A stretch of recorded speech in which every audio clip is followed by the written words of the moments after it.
good evening. Hi.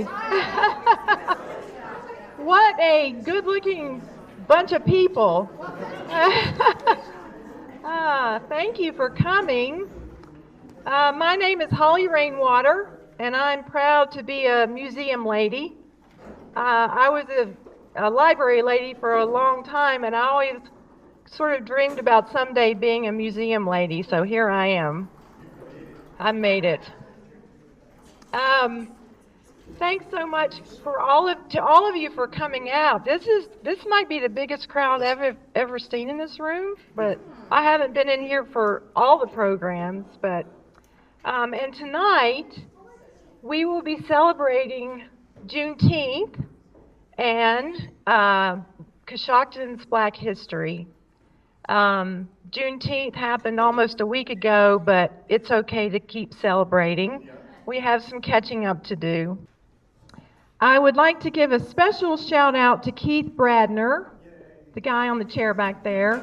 Don't you know you're not supposed to climb up on a folding chair? Did you never read Officer Buckle? Anyway, Keith donates his time to help us with our technology. He came in yesterday and helped us set it up, and he's here today in case anything goes wrong. And then a very special thank you to Lucy Malenke, who is here tonight. She kind of spearheaded this whole thing, and she has donated all of her time, all of her preparation, hours she spent, and donating her time tonight to be with us. And so without further ado, I'm going to turn the mic over to Lucy.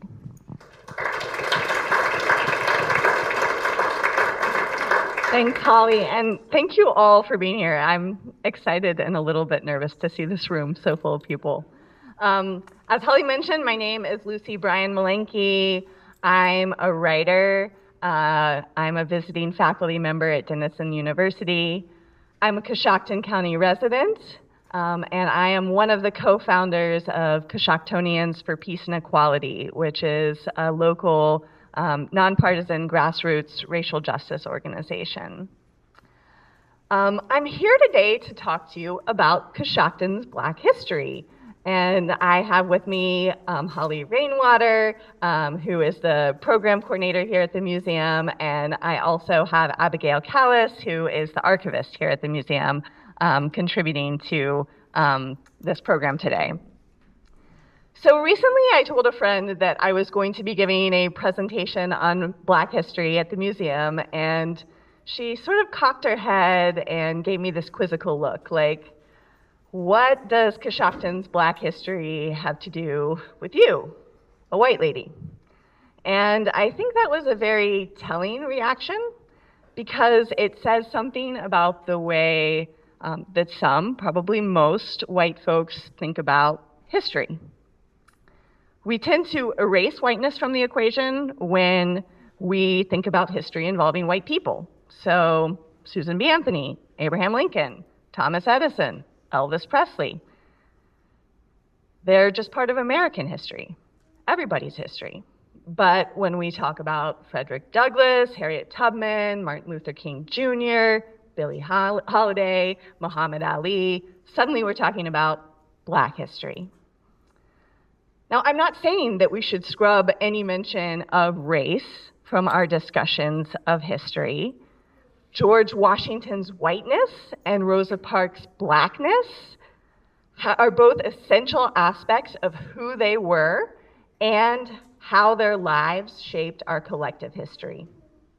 But I do want to point out that our tendency to overlook whiteness or to use it as the default tells us something about who has written and who has shaped the stories that we call our history.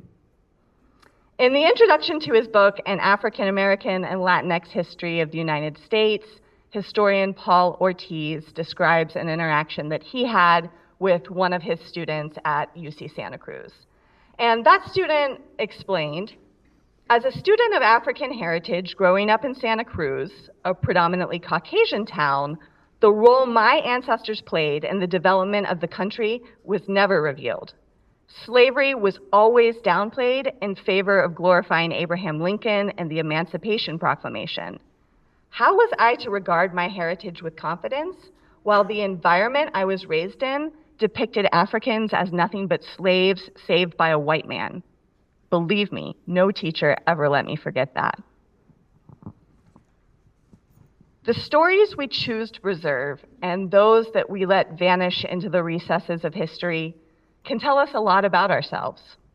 I'm proud to stand up here tonight to help share the incredible lives and stories of some Black people who have called Coshocton their home. Their stories matter to me because they have shaped this place. And their Blackness matters to me because it played a critical role in how they experienced the world around them, including Coshocton. I also want to acknowledge that some skepticism about 3 white women standing up to share Black stories might be warranted. White historians and artists and storytellers, by and large, have not been good stewards of Black, Brown, and Native American histories. They have overlooked and neglected important stories. They've willfully erased stories in which white people are the villains. And they have used the stories of people and communities of color in service of stereotypes and problematic narratives. For example, the white savior narrative that Paul Ortiz's student received about Abraham Lincoln. Consider the fact that this museum is located on White Woman Street, named for Mary Harris, a white woman living among Mohawk Native Americans who temporarily settled in this area in the mid-1700s. Why is her story the one we choose to tell? What histories of her Mohawk community were lost because they were not white histories? But history need not repeat itself. Abby and Holly and I are all committed to forging a path that honors the incredible stories of Coshocton's Black residents. As Diana Ramey Berry and Kelly Nicole Gross point out in their book, A Black Women's History of the United States, to share Black history is to chart a course where the incredible, the fantastic, and the triumphant meet, mix, and mingle, often simultaneously, with hardship and terror. The stories you hear tonight will reflect that truth. I hope you enjoy and feel challenged and inspired by this journey through history, which gives a very abbreviated glimpse into the ways that Black Coshochtonians for more than 2 centuries have been overcoming tremendous obstacles to live joyful, creative, industrious, community-minded lives. And with that, I will hand the mic over to Abby.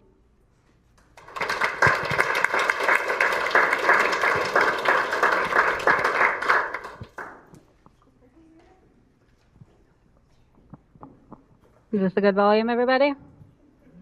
Good. All right. My name is Abigail. I work here at the museum in the archives. I've spent the past 2 years going through our stacks and looking at our documents, digitizing, transcribing, and researching them. And that's what brought me to my talk, which is going to be on Pryor Foster and Letty Thomas. We're going to be talking about Coshocton's early years, 1820s to 1860s, and how both of them were an important part of that history. And we start with Pryor Foster. Pryor Foster was born in 1799. How he ended up in Coshocton County is still unknown. His father lived in Stark County for many years. He died in 1840. He never ventured to Coshocton, but Pryor Foster did. One of the theories is that he came for an education. His brother's biography notes that it was really important to their father that they all received higher education. And Pryor Foster did just that in Coshocton. He received an education through Adam Johnson, who was Coshocton's first clerk of courts. He was the son-in-law to Charlie Williams, if you guys are familiar with Coshocton's first white settler. And Adam Johnson gave both Pryor Foster and a young white boy by the name of Joseph Burns a solicitor's education. And he gave it to them in the building that was once known as King Charlie's Tavern, but most likely at the time was actually Coshocton's first courthouse. During this time, I think it's important to mention that Ohio had black laws. We had 1802 and then revisions in 1804 and 1807, which tacked on new creative ways to make it almost impossible for Black people to become citizens or to own land in Ohio. It was not illegal for a Black person to become a citizen of Ohio. It was not illegal for them to own land or to start a business. But these laws were set in place to make it almost impossible for them to achieve those goals. And so these are just a couple of them. Proof of freedom. They had to prove when coming to Ohio that they were already free. Not everybody had their paperwork, and not everybody was free. $500 bond requirement. This was more of a promissory bond. They had to have 2 white people in that area vouch for them and basically say that if this Black person does anything wrong, that they will pay a $500 bond, which is equal to $18,000 by today's standard, which is a very big ask. And if they got through those and a couple other requirements, they could not testify against whites. So if the people of that town didn't want them there, they didn't want them as neighbors, they didn't want them as business owners, Black people settling in the area could not advocate for themselves, they could not fight for their rights, and most likely they would immediately lose if a white person suggested that they did anything wrong. So while all of this is going on, Prior Foster had a ton of land. He was a respected citizen in Coshocton. And I've got a couple of examples here. In 1829, there was an auction at the courthouse for lot 159. It's that top star. And for $9, Foster showed up, he bid, he won, and he was granted that deed. And I think that that's extraordinary. There is nothing more public than an auction at the courthouse. And everybody attending knew who he was. It wasn't just on paper, there was no guesswork as to who it was who bought that land. He also had land down at the second star, and that is 2nd and Chestnut. And so he had at least 2 lots in town. But he also had almost 1,000 acres all over Coshocton, Muskingum, and Tuscarawas counties, most of it being in Coshocton. And I put as an example, he owned 1/6 of the town lots in Newcastle, and he owned hundreds of acres in the outlots of Newcastle. Newcastle is known as a place on the Underground Railroad. There are multiple houses even today that are still known for having little hidey areas for runaway slaves to hide on their trip up to Canada. And so on the second piece of land down at the bottom there, that's this property. Now this building was built a couple years after Prior Foster had already scooted out of town, but he had a double shanty right here on 2nd and Chestnut area. And it's noted in Siebert's Beginnings of the Underground Railroad in Ohio that in his double shanty, he would hide runaway slaves. He would keep them there until it was safe at night to cross the river. It also goes on to note that in an emergency, they could be sent over a north branch at Hanging Rock. And so if we look at those same points on 2025 Coshocton's GIS map, you might notice that we have bridges there. The dotted line there was actually where the railroad, the trestle bridge was. Chestnut Street was the original and still now is a crossing point to get over into Roscoe. And so him having land in these 2 spots was very intentional and very advantageous for him as he helped people escape and cross the river. Another story from about 1839, and this one is from Reverend William E. Hunt's Historical Collections, talks about several fugitives. He puts it in quotations, which I love. It notes and speaks to his character that he did that, and I'll talk more about that in a minute. But several fugitives were stopped with him on their way to Canada. United States officers came and they were looking for them. And the people of Coshocton knew what Prior Foster had been up to kind of gave them the runaround. They helped stall them, and they made it so that Prior Foster and the runaway slaves could escape out of the county safely. Whether they did it because they were sympathetic to his cause or because they just respected him as their neighbor, either way, they helped him. Unfortunately, they were ultimately recaptured and taken south. Prior Foster was not, but the runaway slaves were. And so during this time, again, just to look at where the laws were, black laws still absolutely in effect. But they weren't enough. People weren't adhering to them. They weren't ratting out on their black neighbors. They weren't, the courts weren't prosecuting people. And I think that despite 1839 being a low point in Ohio's history for how many laws we had on the books to try to stop black people from becoming citizens in the state, I think that that speaks to the environment in which most of the people in Ohio didn't follow the laws. And so they kept adding more and more laws. This one specifically starts punishing people for helping slaves. And so key points of it, if you gave a runaway slave some food as they were running through your yard, you could get a $500 fine. There's that $500 again. And jail time up to 60 days. And you also see fugitives, right? They weren't runaway slaves. They weren't people escaping chattel slavery. They were suddenly fugitives.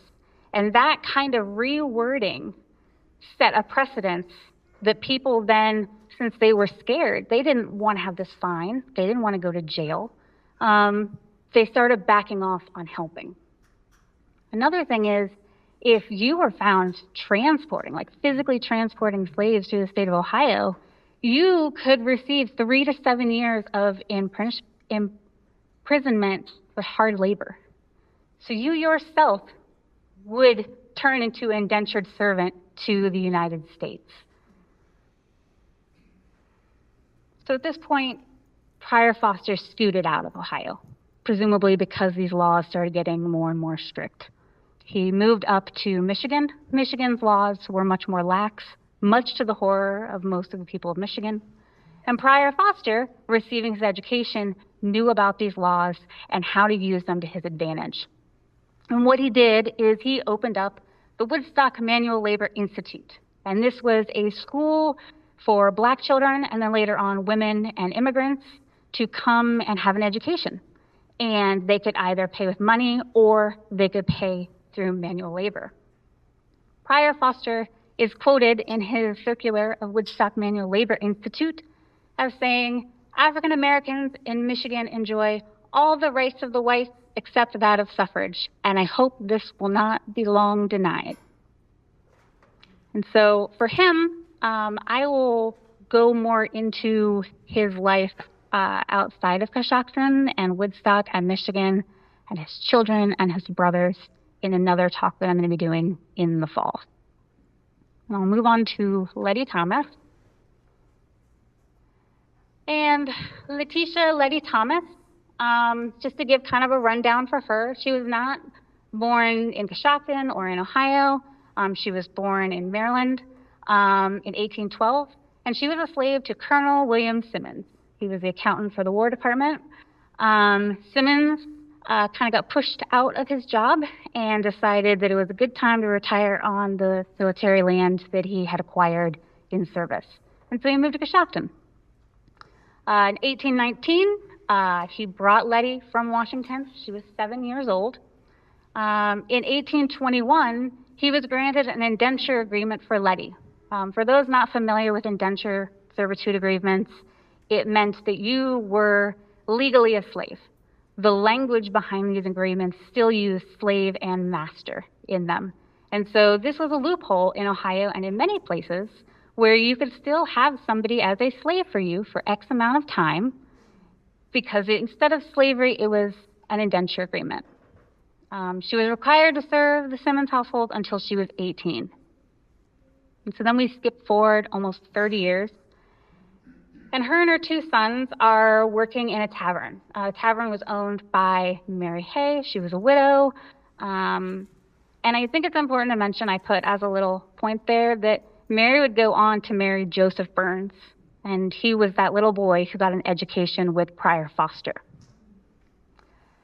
By 1854, Letty Thomas had built a tavern at 15th and Main Street that she owned.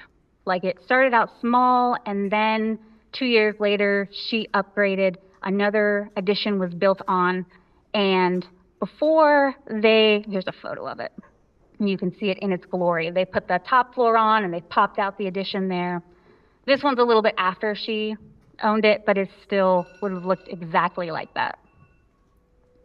Before they finished the walls on the downstairs, they had a huge 4th of July celebration in Letty Thomas's public house. And everybody knew that it was owned by a Black woman and her two sons. That 4th of July celebration was held in 1857 and 1858. George Washington's birthday was also celebrated there. Masonic festivals were celebrated there. Elaborate dinners were there. And the people who put on and organized these events, I want to go here. We see big up front, president of the day was now Judge Joseph Burns. But we also see Humrickhouse. We see Johnson, two names that I love seeing. We've got Henry Howe, who wrote the historical collection for Ohio. He wrote the one for Coshocton and many other counties. You know, we've got Frew, Irving, we've got Presbyterian Reverend William E. Hunt, Workman, Hack, McLean. These last names are still in our community and in this room. They're on our buildings on Main Street because these men owned and operated those businesses and were such notable people in the community. So, like, outside of people locally supporting, it was right on the stop for the railroad tracks. It was called the Railroad and then later on the Arlington Public House because of that. And this was before railroads offered meals. And so people would get off and they'd have a meal and they would rest and they would, bathe. And overall, her business boomed because of what she offered. In 1860, she is noted as the owner of the boarding house and has 7 white boarders. And some of it says, too, that her son owned it. He had a tavern within her public house that he ran, but she had the boarding house. After the 1860s, though, we start getting real close to the Civil War, right? And tensions are getting real weird. And unfortunately, the increase in railway travel meant an increase in white Southern travelers. They viewed Thomas's independence and prosperity as unnatural and threatening.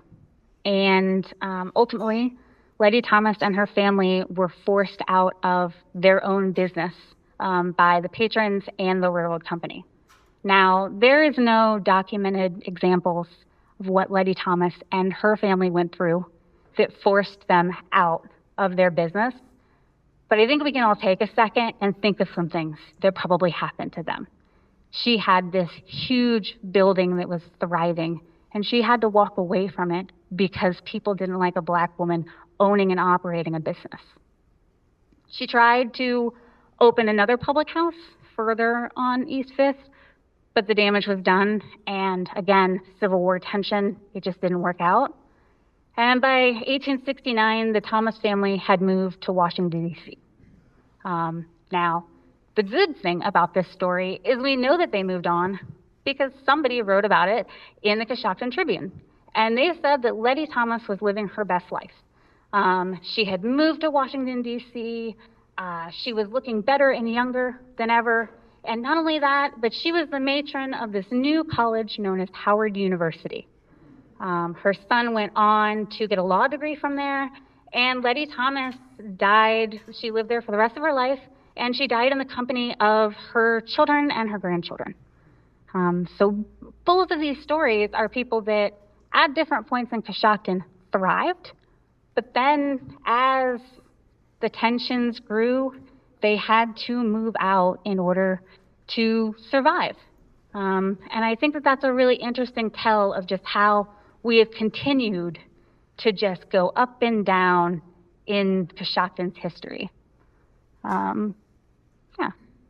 And so from here, after we get through the Civil War, post-Civil War, then we have the Dorseys, which Holli is going to talk about.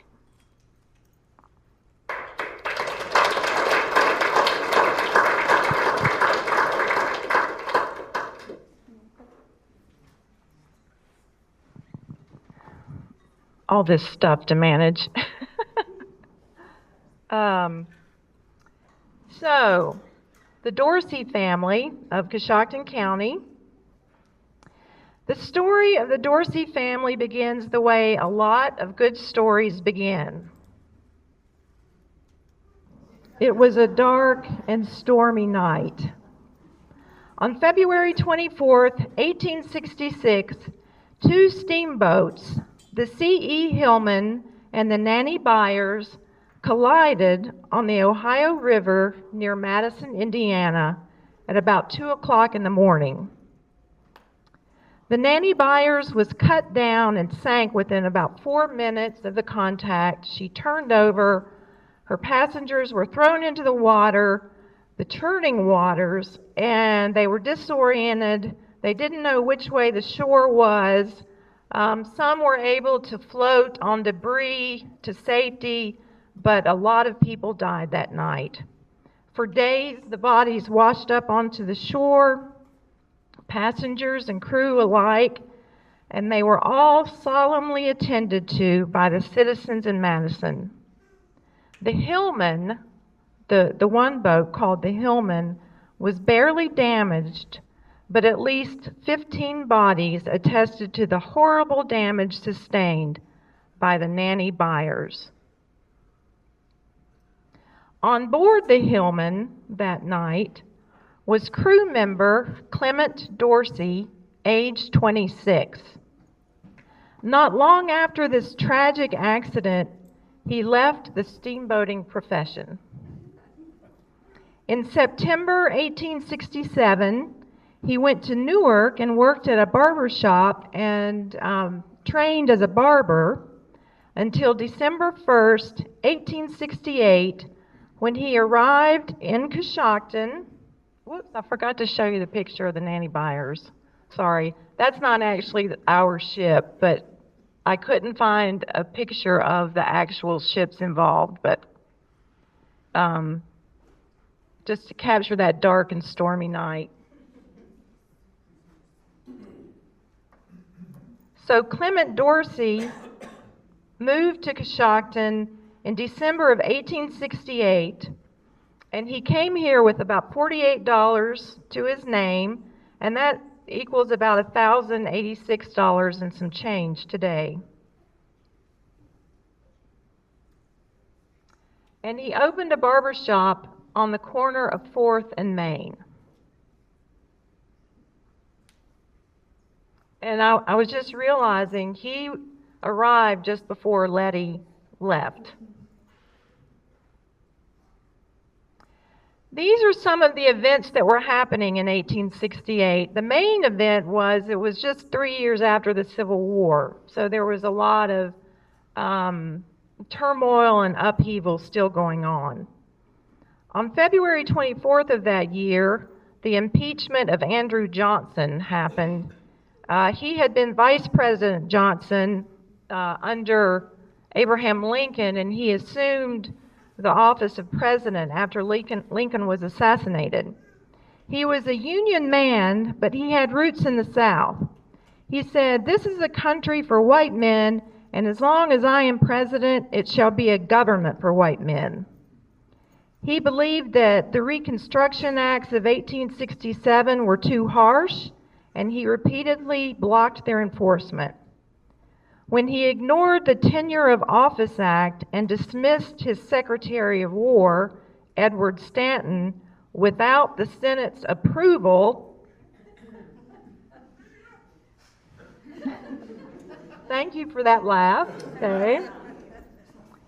The House, angered by his open defiance, unanimously impeached him, but when it went to the Senate later that year, he escaped removal from office by just one vote. May 30th of that year, Memorial Day, is observed in the United States for the first time as a way of giving honor to the soldiers of the Civil War. They chose it to happen in May because that's when the flowers were blooming to decorate the graves with. July 28th, the 14th Amendment of the United States Constitution is adopted, guaranteeing African Americans full citizenship and all persons in the United States due process of law.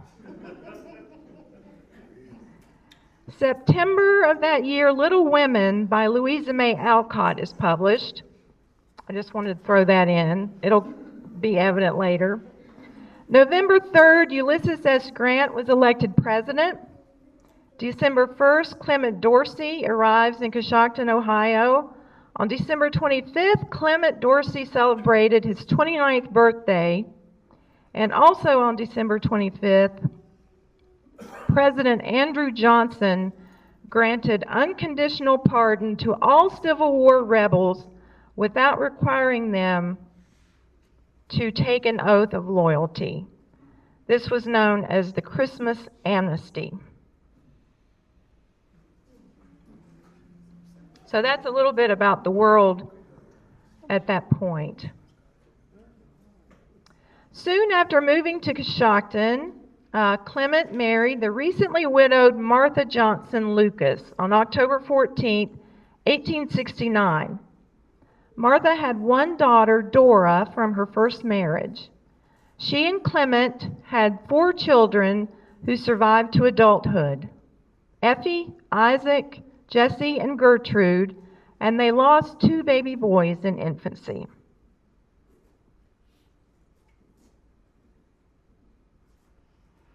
And we need to pause and ask, were either of the Dorseys, Clement or Martha, ever enslaved? According to her obituary, Martha was born in 1840 in Warren County, North Carolina. But at age 2, her family moved to Coshocton. This is the 1850 census, which shows that she was living with her siblings and her father in Columbus. Her father is listed as a teamster. At this time, in Columbus, there were about 6 African American settlements populated by people who had escaped bondage in the South.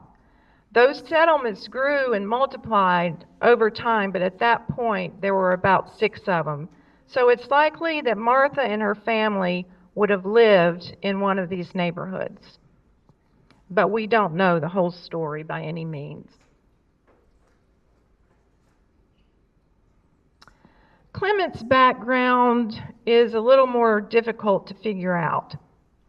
From what I found on Ancestry, I can say for sure that his father, Clem Dorsey, was definitely enslaved. But some of the details contradict each other and the dates contradict each other, and it just shows me how hard it is to pin down African American genealogy. Where is Henry Louis Gates when you need him? They say if you could have dinner with a famous person, he is one of the famous people I would love to have dinner with, because I have some questions for him about Henry Howard. And what I could find about Clement himself on Ancestry was also somewhat conflicted. So I can't say for sure what his situation was. But we do have, from Hill's History of Coshocton County, a biographical record of his life that was included in this history book. And I'm thinking for him to be included in the history book, this was the only people included in the history book were really important people in Coshocton's history. So we can see how important he was, just the fact that he's in the book. And in his entry, it says, Clement was born in Washington County, Maryland, ancestry says a different county, but we know for sure he was born in Maryland. And he worked on a farm and canal boating there until 24 years of age, when he came to Parkersburg, West Virginia, with I. Cuthbertson, a government agent. So, worked on a farm. Could that mean he was enslaved on a farm? And who is this government agent, and why were they traveling together? Why did he bring him to Parkersburg? I don't know for sure, but it's possible. One answer could be that Cuthbertson was an agent with the Freedmen's Bureau. And one of the things that the Freedmen's Bureau did is it helped establish formerly enslaved people in their transition to freedom. It would help relocate them and help them find jobs. So it's possible that that's what happened with Clement. They would even sometimes provide transportation to areas with labor shortages. So it was from there that he did the boat thing, and then we go on and on.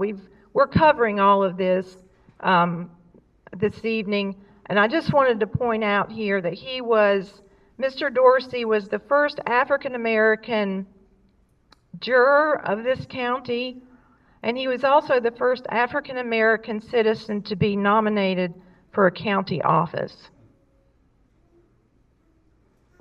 Okay, now we're going to look at a few things that we found in the newspaper.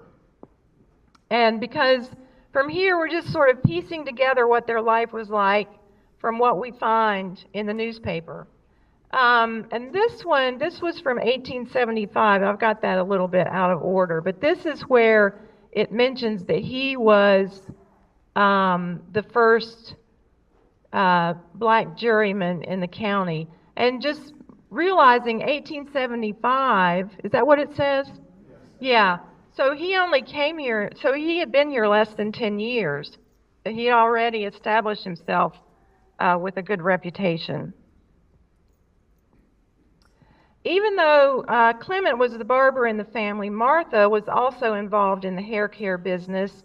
On the left are a list of prizes given in the Coshocton County Fair in 1873, and Martha won a prize for hair curls and hair switches. And then in 1874, there was a notice in the paper, "To the ladies, Mrs. M. Dorsey is now prepared to do all kinds of hair work at short notice and in the latest styles, also manufacture all kinds of hair jewelry. Good prices paid for cut hair." So hair switches, I had to look into that just briefly here. It was just hair pieces because the ladies wore their hair in such fancy updos. They didn't have enough hair to accomplish all of that. And poor women would sell their hair to be made into these hair switches, which were like the ponytails. And that's why I included the reference to Louisa May Alcott's Little Women. If you remember, Jo March got her hair cut off and sold it. Clement Dorsey received a patent for advertising fly paper. And when I say advertising fly paper, I mean fly paper that had room on it for advertising. Because he was from Coshocton, the advertising capital of the world, right? And he got this patent in 1891, and down at the bottom we also have his signature there. A fire broke out in his barber shop.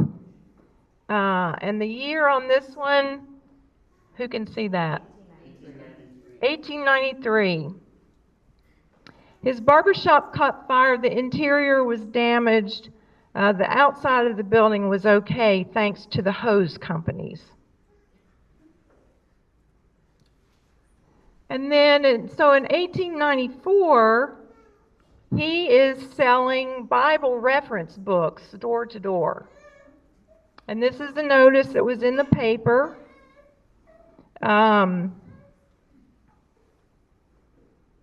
and it says, no home library can be complete without it. So he was quite an entrepreneurial fella. And maybe he was selling these books because his barbershop had been damaged. We're not quite sure about that. But we do have this photo, and this is Letty Smith's building. Letty Thomas, I'm sorry. And standing on the street beside, do you see a gentleman standing there wearing a vest? That's Clement Dorsey.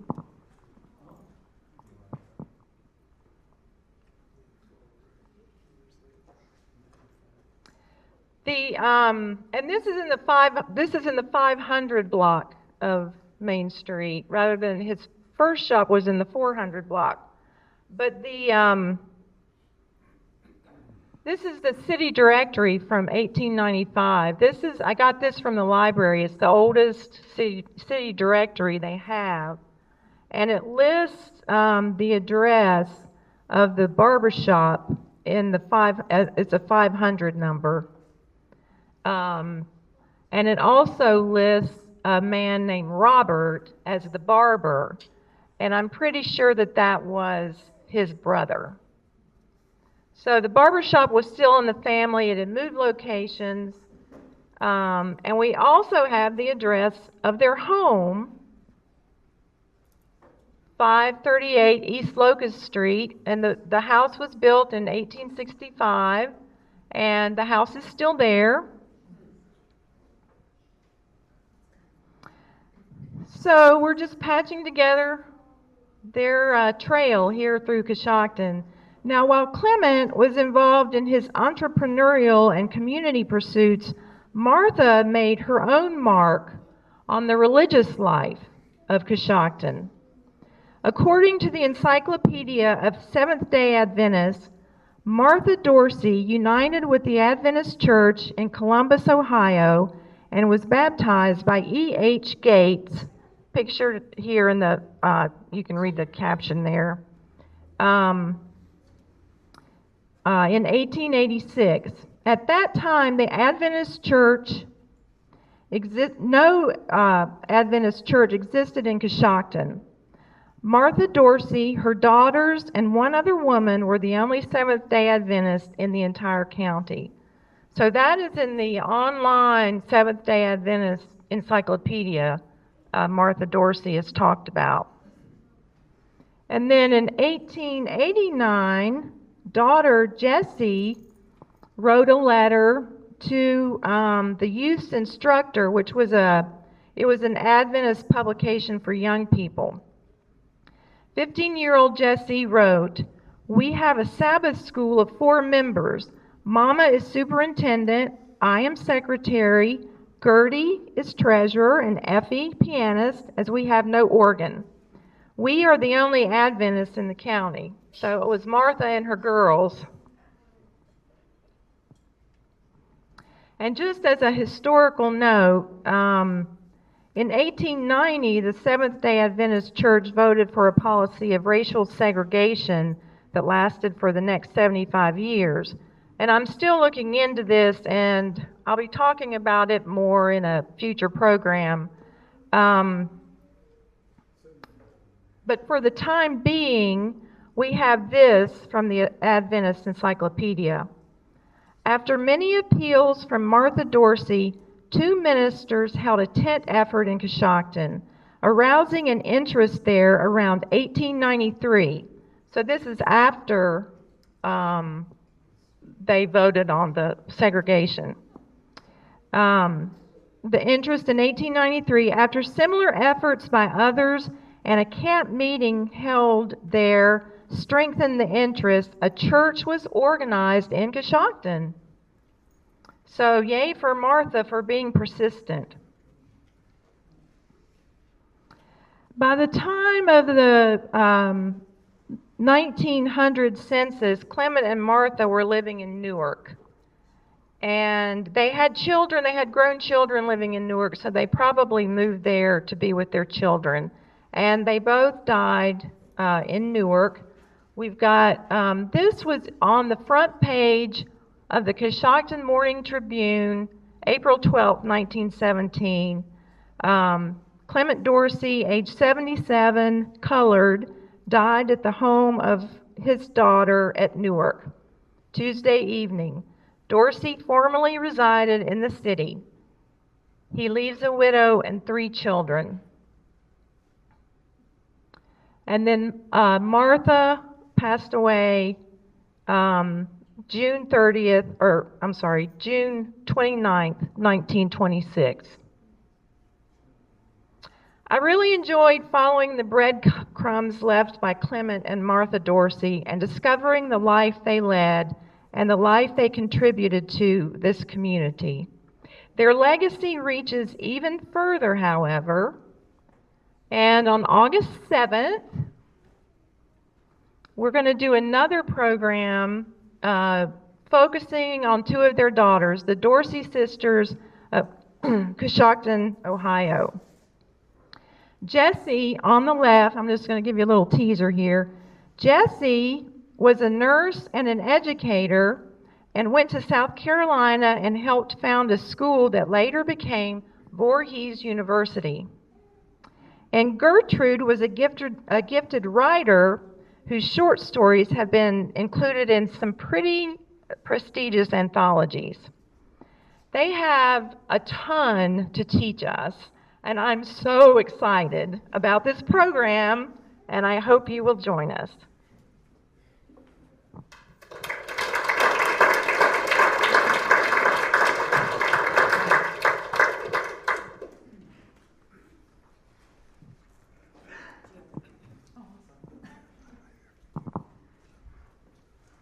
Okay, we are on to the final segment of our program, and I'm going to be talking about basically the last century and the lives of Vivian Williams Saunders and Lula Sheffield Williams.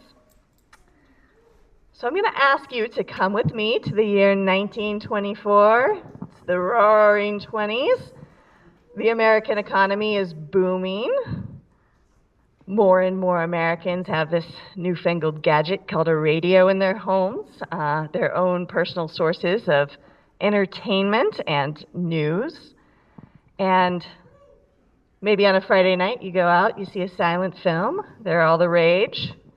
And there's this new game called Bingo that everyone's playing. It just came out that year. And about 1 in 5 American households owns an automobile. But this is also a time of rampant racial discrimination and social upheaval. This is the year Congress passes the Johnson-Reed Act, which drastically limits immigration to the U.S. It establishes immigration quotas for each country, favoring immigrants from Northern and Western Europe and completely banning immigration from Asia.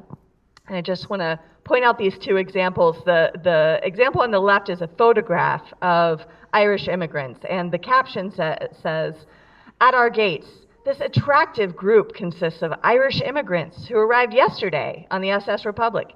They were taken to Ellis Island. Picture indicates the Emerald Isle still produces sturdy men and pretty girls." So, favoring the Irish.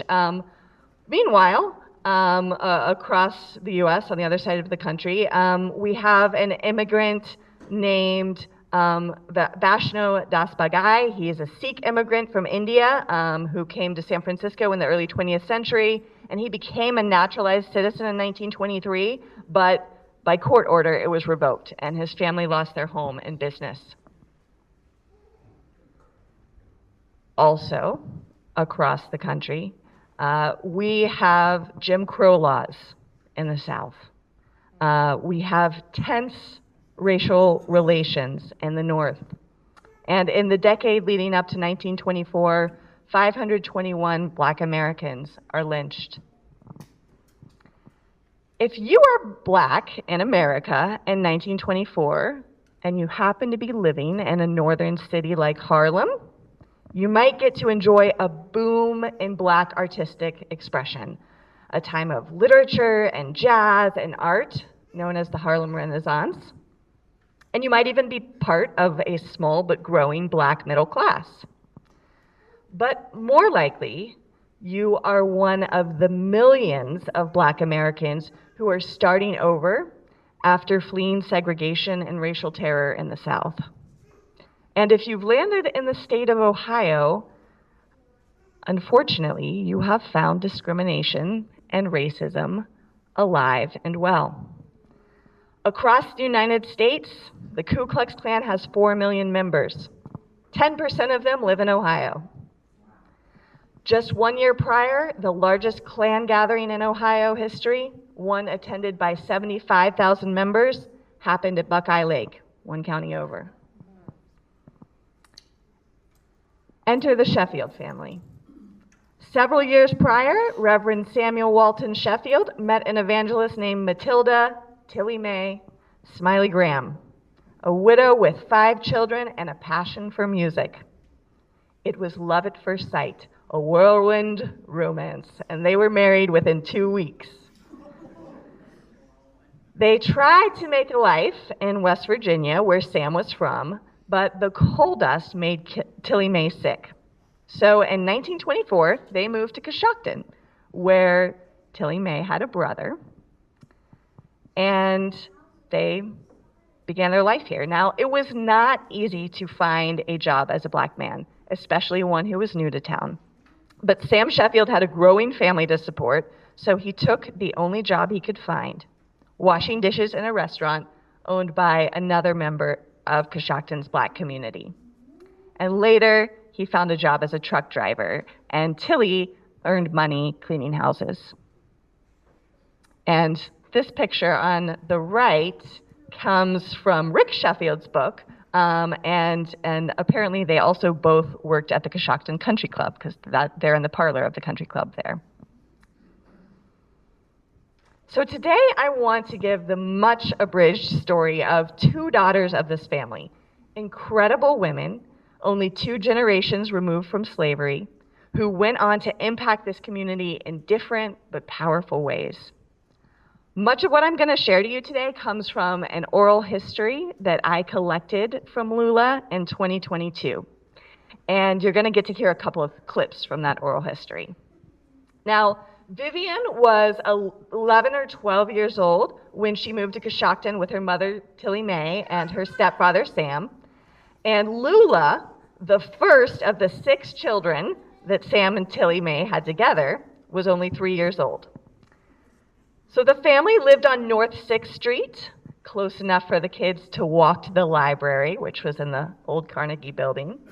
And they attended Chestnut Street School and later Central High School, which, unlike many of the schools in Ohio cities, were integrated. But the children were not allowed to participate in school clubs because they were Black. They were not allowed to play on white sports teams. And so Vivian, Lula, and their siblings had to make their own fun. And they did have fun. The Sheffield house was always filled with music. And sometimes the family would play a game, what they called hash songs. So Tilly would play the piano, and the kids would all pick a song, whatever song they wanted, and they just sing their song all at the same time. So different songs happening at the same time. And then the piano would stop, and everyone would stop singing, and Mary Louise, who apparently had a beautiful voice, would take over and sing a solo. The kids would also put on music shows for the neighborhood children and charge them a penny to attend. Entrepreneurial spirits. But there were also days when the Sheffields would tell their children to get inside and lock the doors.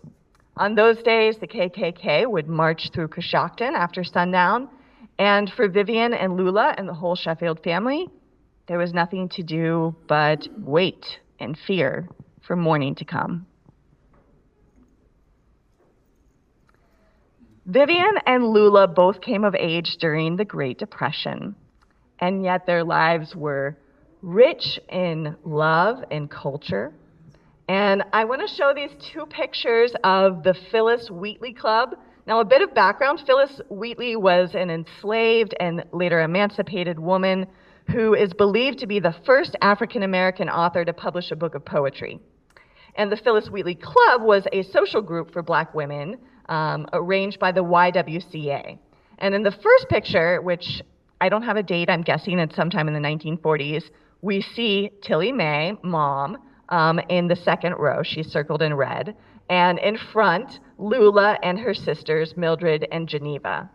And in the second picture, oh gosh, I think I forgot to correct this. I know that the second in blue is Vivian, and Lula's on the far right, wearing an amazing outfit. I want that polka dot dress and choker.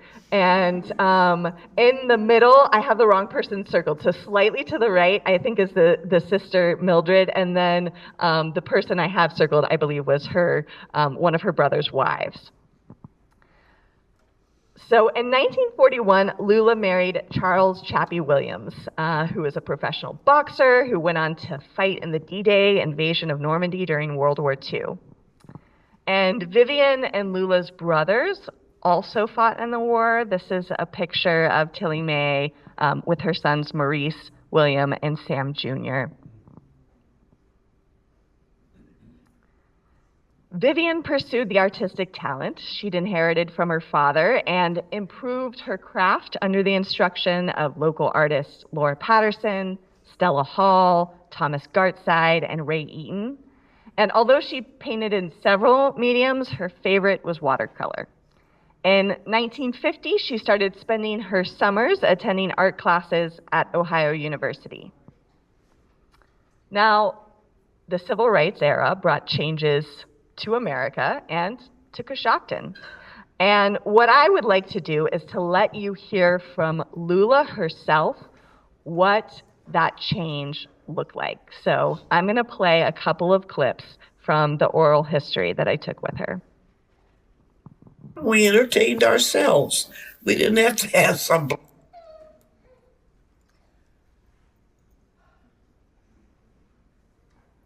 place to go, but we couldn't go anywhere anyway, not only because of the money, but because of the prejudice. There were just so many places we could go. In fact, we couldn't even go swimming in Lake Park because it just wasn't allowed. Blacks could not go in there. And until, I don't know what year it was, but anyway, it was I'd say probably during the 60s when there was so much. Anyway, a group from the Presbyterian Church tried to get some blacks to go to one of the parks out in the country, out up off around County Road 10 or somewhere in that area. Which one was that? Forest Hills. That's what it was. But anyway, they got a group to go, and my brother was one of them, and they broke the bars there. And I was on the city recreation board when my children were small. And, of course, they always get swimming lessons at Lake Park. Well, the man who was the director of the city recreation told me that my children were welcome to ride on the bus to the park, but they couldn't go in. They'd have to go over there and sit and watch. I said, no. I'm not sitting right over there to sit and watch the other children swim. Are you crazy? But they didn't get anywhere for that for a long time. In fact, I'm not sure how this came about, but I do know that Tom Leach had a hand in it because we were bowling one night at the Presbyterian Bowling League was meeting, and Tom's wife was a member of that bowling group, and he worked a lot of nights. So while we were there bowling, she went down to his office and talked to him. And when she came back, it was full explosion on this recreation business. So she said, Tom says that they cannot stop anybody. It's a city park, and they cannot stop anyone from going in there. And that's what broke the barrier there. When I was working, the only job, well, not just me, but about the only jobs that we could get were domestics. Now, some of the men worked in factories, not very many of them. There were one or two at Clouds. In fact, my husband worked at Clouds when he first came home from the war, and they had black and white restrooms.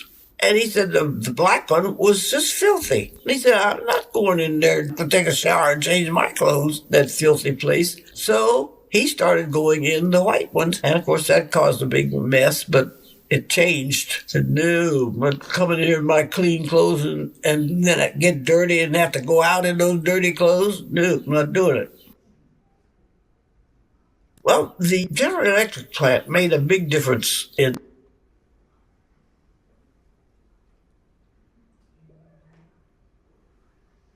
Wheeler.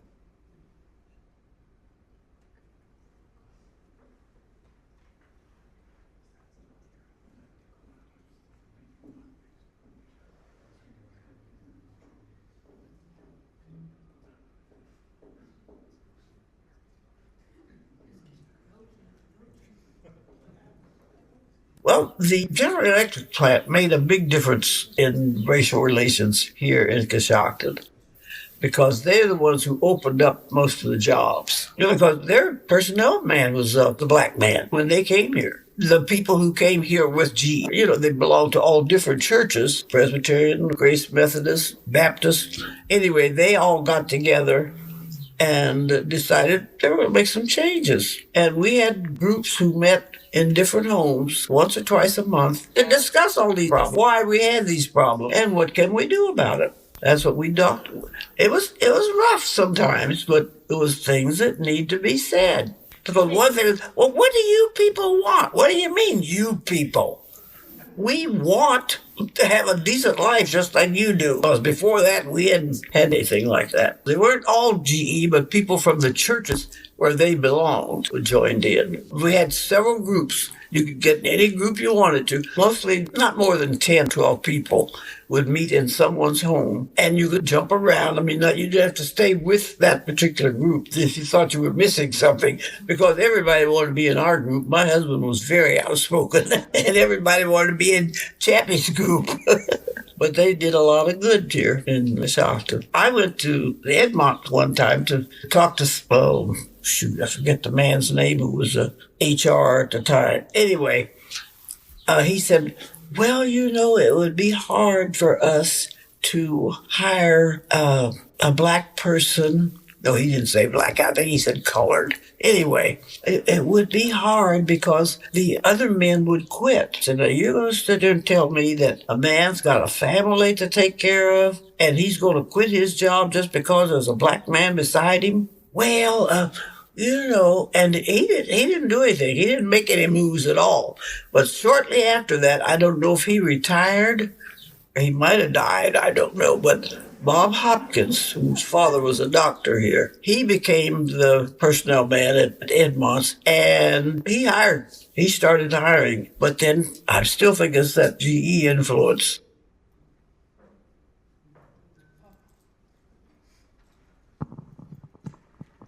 So, at this time of radical change in our country and in our town, both Vivian and Lula made their marks on this place. In 1959, Vivian opened an art studio on St. John Street, where she taught private classes and lessons. On the wall of the studio, she displayed one of her favorite paintings, Norman Rockwell's iconic The Problem We All Live With, a painting of 6-year-old Ruby Bridges being escorted by federal marshals into an all-white elementary school at the beginning of the era of desegregation.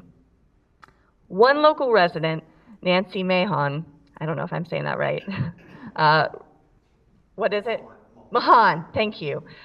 Recalled the impact that Vivian had on her understanding of what it was like to be a black woman in this country and this town.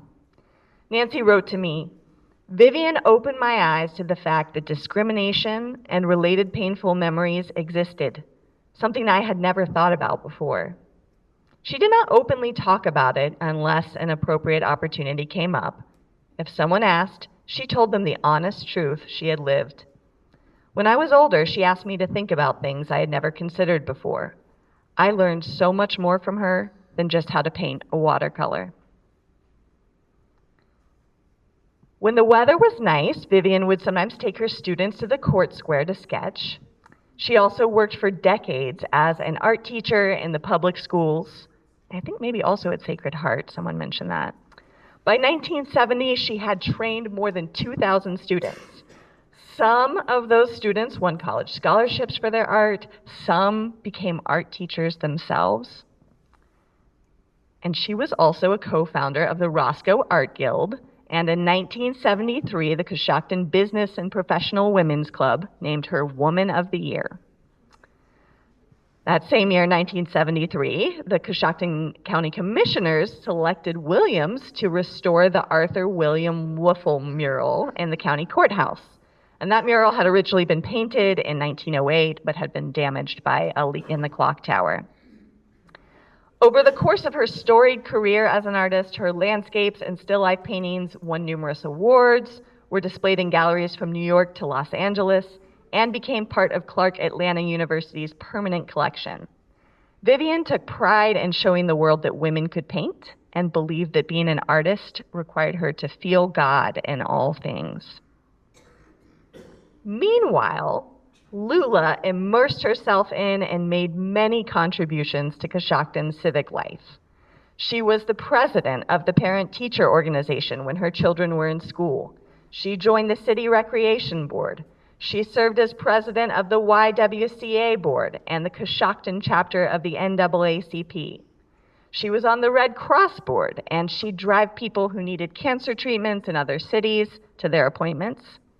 She was on the March of Dimes board. In fact, part of the very first chapter of that organization after a couple from Coshocton met Franklin Roosevelt at Warm Springs and decided to start the March of Dimes.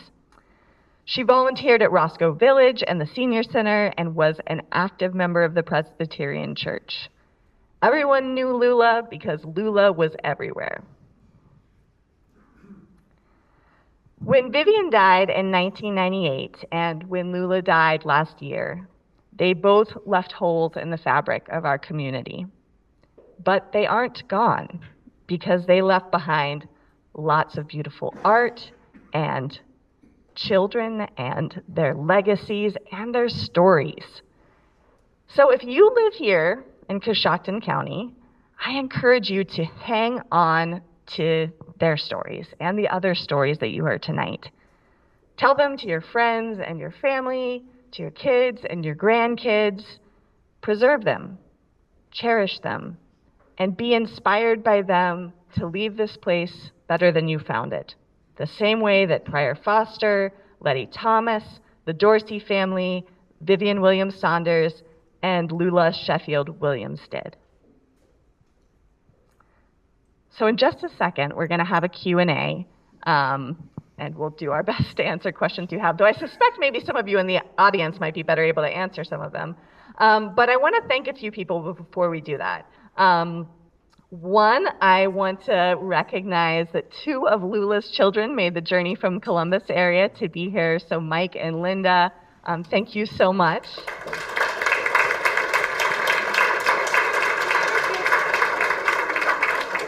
Just say one thing.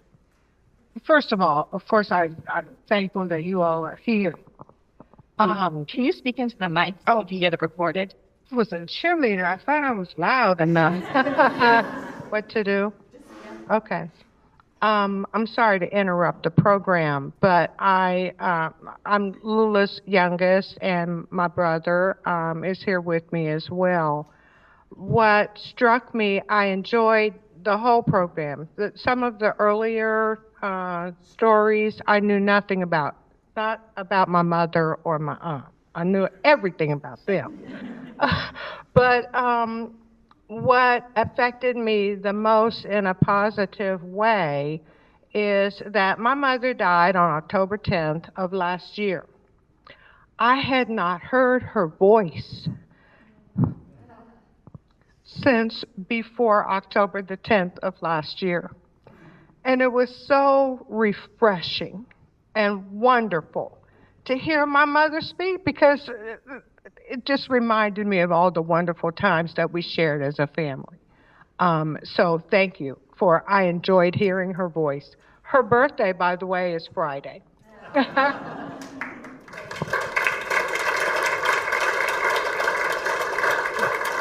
Thank you, Linda. And I will say another person I want to thank is my student, Dana Malik.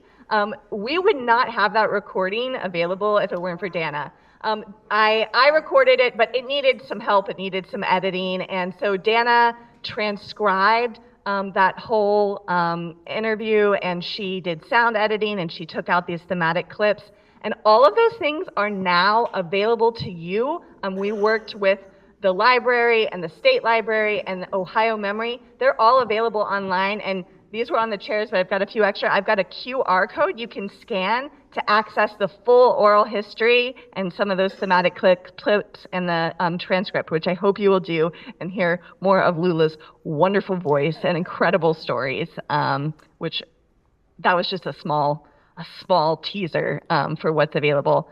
I also want to thank the many people who contributed photos, newspaper clippings, and memories included in this presentation, including Nancy Mahan, Lana Cushman, Annette Forsyth-Sauron via her daughter Michelle, and the many folks who post in the Facebook group, Coshocton County History and Memories.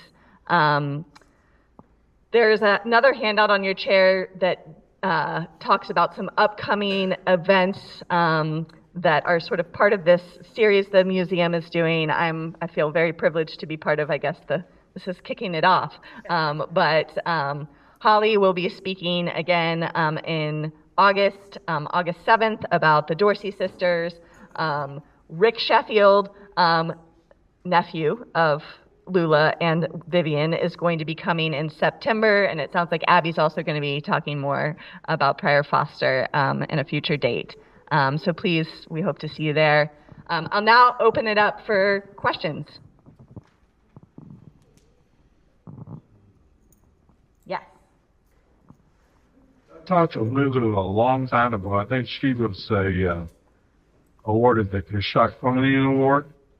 Yeah, might have been 30 years ago or something. But if I recall, it seems like Vivian, or somehow they moved up here from Louisville, Kentucky. So Lula's mother, I think, had come from Louisville. Is that correct? Lula's grandparents were from Louisville. Mm-hmm. And so her mother was from Louisville. And that's kind of, Yes. how the Louisville. Yeah. So as I say Louisville. Louisville. See, yeah, we're not saying it right. And in fact, her grandmother had been enslaved in Kentucky, and she had stories that's mentioned in the oral history. So you can hear a little bit more about that experience. But Lula herself was born in Youngstown, Ohio, and then moved here at age 3. So she spent 100 of her 103 years in Coshocton. Okay. If I recall correctly, their family grew up in what I consider a black middle class neighborhood. Mm-hmm. I grew up in a poor white neighborhood. But we would get the car and go down to this church, and I'm pretty sure that's where their family went to church on Sunday night. It was hot, and they had church windows open and sing. And we used to take lawn chairs and sit on the sidewalk and listen to them sing. Mm-hmm. And they took like a building and rock and roll. We wouldn't dare go inside. But they grew up in a nice neighborhood. The name of that church is Hill Street Baptist Church. It was originally in Cabbage Patch in Louisville, Kentucky. And the church burned, and we recently attended a service of Lula's grandfather started that church 135 years ago. And so and it's still thriving. And they honored Lula's grandfather in that service, and my brother and I attended that as well. Incredible. And the music is a big theme within this family, and everybody was musical. And so in fact, I think she said her uncles had performed. They were part of a group that performed for the Queen of England when she visited America. It's pretty incredible.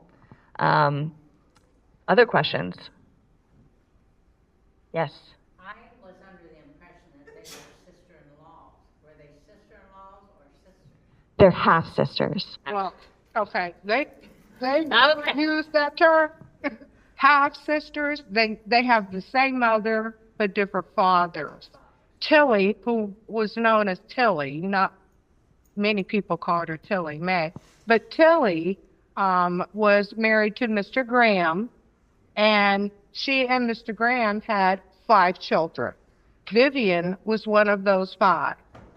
Mr. Graham died, and then she met Sam Sheffield and had 6 more children, and Lula was the first of that group. But they all grew up together, and they were sisters. We never used the term step.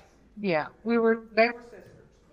And the last names I realize it's confusing because they both have Williams, but that was a coincidence that They both married men with the last name of Williams, but neither of the Williams men were related.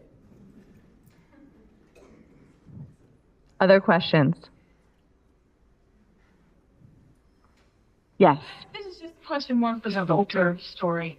It almost sounds like there's a trend as sort of Ohio and the Pacific region, Coshocton transformed from wilderness to civilization, that you saw people being pushed, like these black communities being pushed out, business owners being pushed out of their places. Like, do you think that was a thing? Like, when it was a wilder place, there was more equality?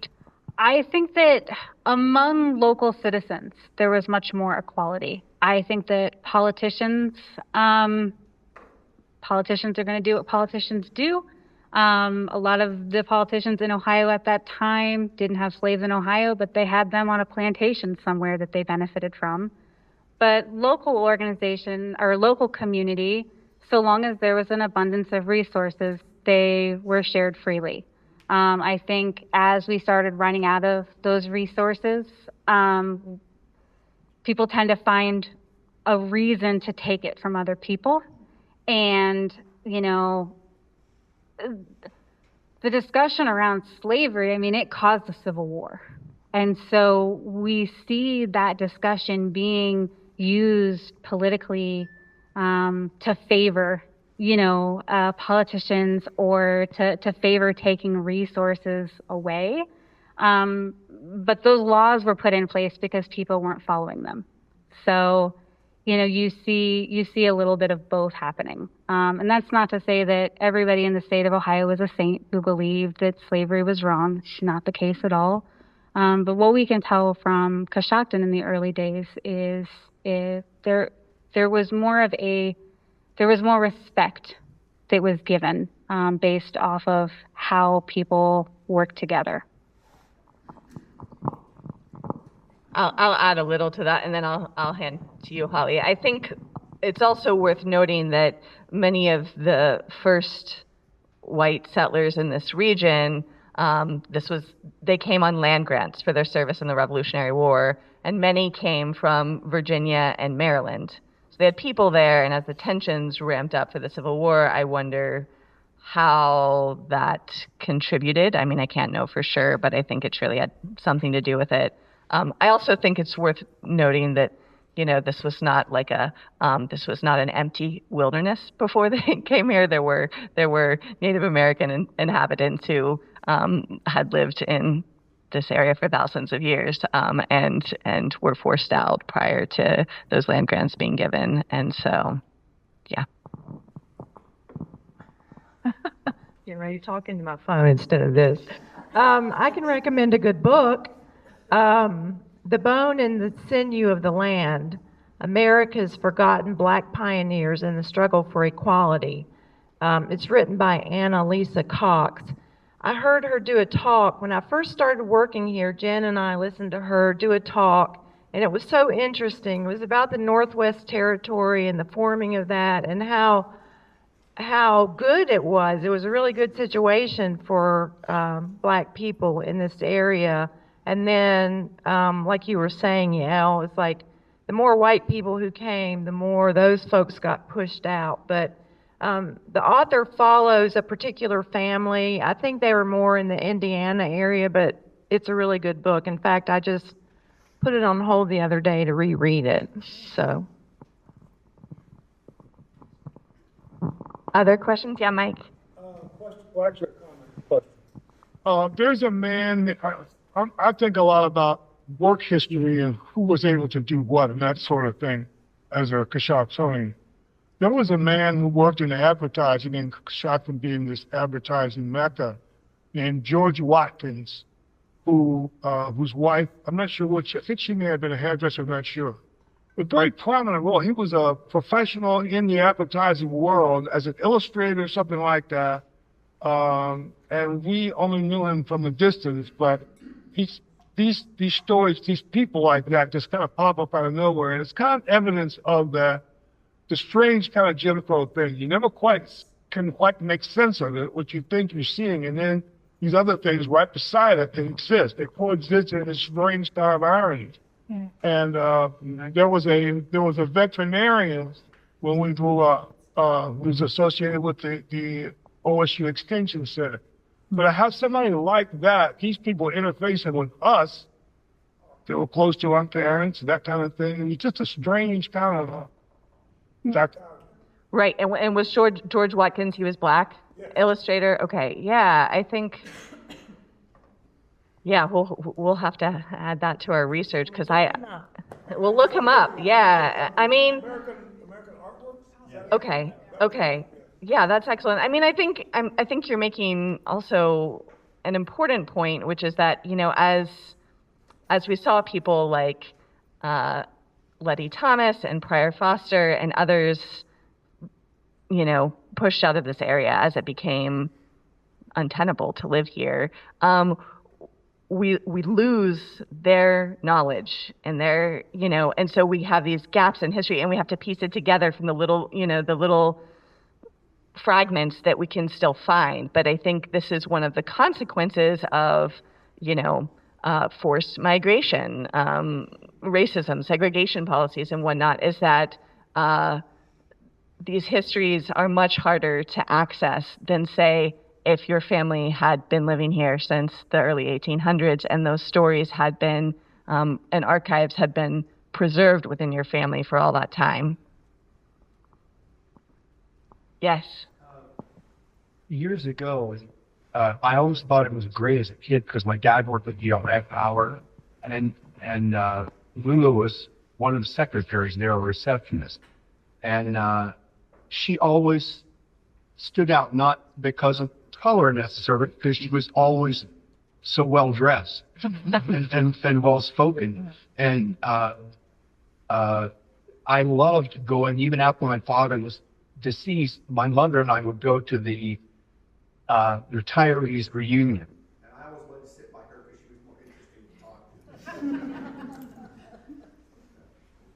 talk to. And one other thing I wanted to say, you're all aware, and maybe I'm wrong, I always thought, and I never talked to Vivian about this, that she converted to Catholicism. And that was always an interesting thing to me. Lula went to the Presbyterian Church. Yeah. Yes. You can answer that. Well, I'm just saying, Vivian became a Catholic. I don't know at what point. I always thought of her as, you know, a member of the Catholic Church. And my mother, Lula, was a member of the Presbyterian Church.